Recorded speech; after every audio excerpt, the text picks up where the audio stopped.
La philosophie d'investissement d'Alter Equity consiste à être responsable et rentable. En termes de rentabilité, nous visons un rendement net pour nos souscripteurs de l'ordre de 10% par an, ce qui vient rémunérer un risque significatif pour eux d'investir dans des petites entreprises non cotées en bourse.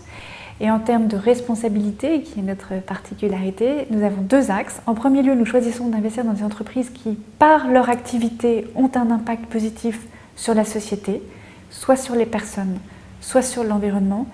Et en second lieu, nous leur demandons de progresser dans leur pratique de gestion vers plus de responsabilité sociale et environnementale et d'encadrer cette stratégie de progrès dans un document que nous appelons le business plan extra-financier.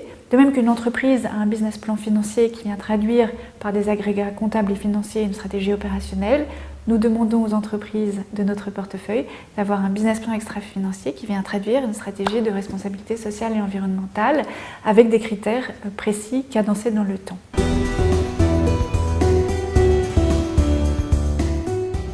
Les dirigeants qui viennent à nous sont souvent des dirigeants qui ont envie, dans leur pratique entrepreneuriale, d'être en phase avec leurs valeurs personnelles. Ils ont envie, besoin d'être fiers de la manière dont ils se comportent vis-à-vis de leurs salariés, vis-à-vis de l'environnement. Et ils sont heureux de rencontrer un fonds d'investissement qui soit à la fois professionnel, et ils s'en rendent vite compte, et qui en même temps partage de façon réelle, profonde, engagée ces valeurs avec eux.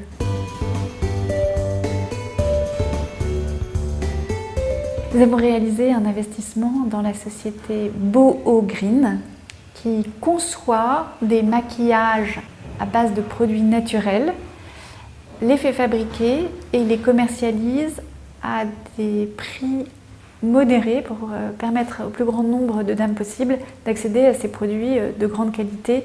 90% à peu près de leurs produits sont certifiés bio. Les produits sont dans des packaging en carton recyclé et en plastique végétal ou en bois. Il n'y a pas de suremballage pour éviter la consommation de matière. C'est une production locale, la société est basée à Lyon et les produits sont fabriqués en France ou en Italie. 1% du chiffre d'affaires de la société est reversé à des associations de préservation de l'environnement. Il n'y a pas de test sur les animaux. Le colisage est réalisé par des personnes handicapées et globalement, toutes les décisions de la société sont réfléchies d'un point de vue de responsabilité et environnementale et sociale. C'est une société qui a réalisé un petit peu moins d'1 million d'euros à son dernier exercice et qui prévoit une croissance assez forte.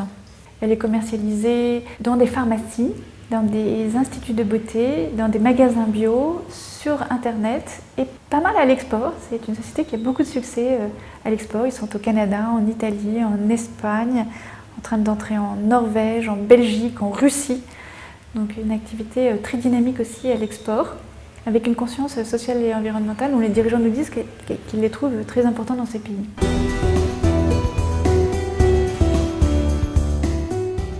Je suis très confiante parce que ce que je constate, c'est que la jeune génération, je dirais globalement, si on doit trouver une césure, elle est probablement autour des personnes qui ont de l'ordre de 40 ans, sont très demandeurs d'une évolution de l'entreprise vers plus de responsabilité sociale et environnementale.